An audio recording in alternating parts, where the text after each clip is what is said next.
जय जगन्नाथ पिलामाने आज आम तुम चतुर्थ श्रेणी साहित्य बईर पाठ 3 आरंभ करवा। यह एक कहानी जार ना हूँ नकली हीरा। तो चल ये कहानी को आरंभ करवा। तो पुराना दिनर कथा। कोरापुट जयपुर राज्य रे जड़े राजा थिले। से जड़े बुद्धिमान शासक थिले। कालक्रमे से बुढ़ा हो गले तो निज पुओ को राजपद में बसाइबा इच्छा कले। तांका पुत्र को राज्य शासन रे सहायता करिया पई जने ज्ञानी तथा बुद्धिमान परामर्शदाता खोजिबाकू मनस्थ कले। कारण राजा चाहूले तांको परे तांकर एकमात्र पुओ जने लोकप्रिय राजा भाव में ख्याति अर्जन करू। राज दरबार रे मंत्री पारिषद वर्ग उपस्थित रही थांती। राजा समस्त को संबोधन करी पचारिले ताहले गोटे बहुत पुराना दिनर कथा। कोरापुट जयपुर राज्य जड़े राजा थांती। से जने बुद्धिमान शासक तांकर कालक्रमे से बुढ़ा हो गले। आ बुढ़ा हो हेतु तांको निज पुओ को से राजपद में बसाइबा इच्छा करथिले। आउ तांको सहायता करिया पई से जने ज्ञानी और बुद्धिमान परामर्शदाता को खोजुथिले। तो खोजिया पई से मनस्थ करथिले। आउ से चाहूले कि तांको पुओ जने लोकप्रिय राजा हो। तेणु तांको तो परामर्श देवा जने किए रहिबा दरकार ना नहीं। तेणु से गोटे ज्ञानी और बुद्धिमान परामर्शदाता खोजुथिले। तो राजदरबार जितेबाला मंत्री और पारिषद वर्ग बसी थांती सेतेबाला समस्त को पचारिले संबोधन करी पचारिले मु तुम माननकु एक प्रश्न पचारिबाकू चाहे। दयाकरी एहार स्पष्ट तथा ठीक उत्तर दियंतु। आपण माने कहंतु मु जने ज्ञानी और सचोट राजा कि? तो राजा एक कथा कहउचंदी। समस्ते बसचंदी मंत्री और पारिषद वर्ग बसचंदी। राजा कहउचंदी मु जने ज्ञानी और सचोट राजा कि? तापरे से जो मंत्री और पारिषद वर्ग थिले से कहउचंदी निसंदेह महाराज आपणक परी सचोट और बुद्धिमान राजा आउ केई नाहांती। तो एक कथा से माने कहिले। तापरे राजा कहउचंदी आपण मानक उत्तर निमते आपण को अनेक अनेक धन्यवाद। तापरे राजा पारिषद मानक उत्तर सुनी आनंद रे उपहार स्वरूप समस्त गोटे गोटे हीरा मोहर देले। गोटे गोटे कौन देले? हीरा मोहर। बुझिला कि कौन पाई देले? काहेकि ना से तांकर प्रश्नर उत्तर देले सेतिपई। एही समय राजा देखिले सबु पारिषद हीरा मोहर नहीं खुशी रे चली गले। मात्र जने युवक चुपचाप गोटे पाखरे ठिया होई रहिथिला। राजा पचारिले तुमे काहेकि चुपचाप ठिया होइछ?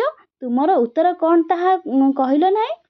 तापरे से जनक कहउचंदी से जो युवक जनक महाराज समस्ते आपन को संतुष्ट करबाकू उत्तर देइछंदी। मात्र मोर उत्तर अलगा सेमानक परी नुहे।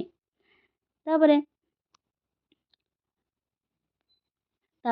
से कहउचंदी कि राजा तुमर उत्तर अलग हेले भी मु शुणिबी। तुमे आनंद रे प्रकाश कर। से युवक जनक कहले महाराज आपण बुद्धिमान सचोट अटंती एथिरे संदेह नाही।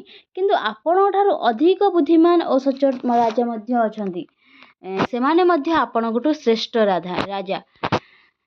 तापरे राजा कौन कले मु तुम उत्तर शुणी बहुत खुशी हेली। एबे तुम हीरा निह बुझिला कि? राजा तांको देले। परदिन राजा दरबार रे बसतांती। पारिषद माने आसी कहिले महाराज आमे आपणक हीरा को नहीं जने हीरा दुकानी को देखाइबारु से जांच करी कहिले कि ए सब हीरा नकली अटे। आपण आम सहित एपरी काहेकि गले? ताले राजा तांको कौन देइथिले? राजा तांको नकली हीरा दे देथिले। बुझिले कि? तापरे काहेकि देइथिले जानिबागु को। तापर राजा कहउचंदी अपेक्षा कर उत्तर तुमर सब प्रश्नर उत्तर देउची। तुमे माने समस्ते मते संतुष्ट करिया पई भूल उत्तर देइछ। सेति पई तुमको नकली हीरा दिया जायची। तापरे राजा कहउचंदी किंतु एही युवक मोर प्रश्नर उपयुक्त उत्तर देइथिबारु ताहाकु असल हीरा मु देइची। बुझिला? तापरे समस्ते जानि रख मो अंते मो पुअर मुख्य परामर्शदाता भावे एही युवक नियुक्त हेबे। बुझिला? क्षमा करंतु महाराज आमर बड़ भूल होई गला। ଭବିଷ୍ୟତରେ ଏପରି କେବେ ଭୁଲ କରିବୁ ନାହିଁ, କେବେ ଏମିତି କରିବୁ ନାହିଁ ବୋଲି କିଏ କହିଲେ? ପାରିଷଦ ମାନେ ବା ରାଜା ମନ୍ତ୍ରୀ ପାରିଷଦ ମାନେ କହିଲେ। ବୁଝିଲା? ତାପରେ ରାଜା କହୁଛନ୍ତି, ମୋତେ ଖୁସି କରିବାକୁ ତୁମେମାନେ ଭୁଲ ଉତ୍ତର ଦେଇ ସତ୍ୟଠାରୁ ଦୂରେଇ ଗଲ। ତୁମକୁ ତୁମ ପଦବୀରୁ ବରଖାସ୍ତ କରାଯିବ। କର୍ମ ହିଁ ଭଗବାନ। ସତ୍ୟ, ଅହିଂସା, ସଚ୍ଚୋଟପଣିଆ ମଣିଷର ପରମ ଧର୍ମ। ସତ୍କର୍ମର ଫଳ ସର୍ବଦା ମିଠା ହୋଇଥାଏ। ହେଲା, ଏକଥା ରାଜା କହିଲେ। ତାପରେ ସେ ଯୁବକ ଜଣ କହୁଛନ୍ତି, ଆଜ୍ଞା ମଣିବା କାହିଁକି କହିଲେ ଏଇଟା ଦେଖିବା। ମନେ ରଖ, କର୍ମ ହିଁ ଭଗବାନ। ସତ୍କର୍ମ, ସତ୍ଚିନ୍ତା ମାନବ ଉନ୍ନତିର ମୂଳ ଆଧାର। ସଚ୍ଚୋଟପଣିଆ ହେଉଛି ମାନବିକତା। ତୋଷାମଦ କରିବା ଅନୁଚିତ। ତୁମମାନଙ୍କର ପ୍ରତ୍ୟେକ କାର୍ଯ୍ୟ ପ୍ରଜାମାନଙ୍କ ହିତ ପାଇଁ ହେବା ଉଚିତ। ଏକଥା ରାଜା କହିଲେ। ତାପରେ ସେ ଯୁବକ କହୁଛନ୍ତି, ଆଜ୍ଞା ମଣିମା। ତାପରେ ପାରିଷଦ ବର୍ଗମାନେ କହୁଛନ୍ତି, ଆପଣଙ୍କ ଗୋଡ଼ ଧରୁଛୁ, ଆମକୁ କ୍ଷମା କରିଦିଅନ୍ତୁ। ଯେହେତୁ ସେ ଭୁଲ ଉତ୍ତର ଦେଇକି ନେଇଯାଇଥିଲେ, ଠକି ନେଇଯାଇଥିଲେ ମୋହର, ସୁନା ହୀରା ମୋହର, କିନ୍ତୁ ରାଜା ତାଙ୍କୁ ବି ନକଲି ହୀରା ଦେଇଥିଲେ। ତ ସେବେଠୁ ସେ କ୍ଷମା ମାଗି କହିଲେ ଆମର ଭୁଲ ହେଇଯାଇଛି।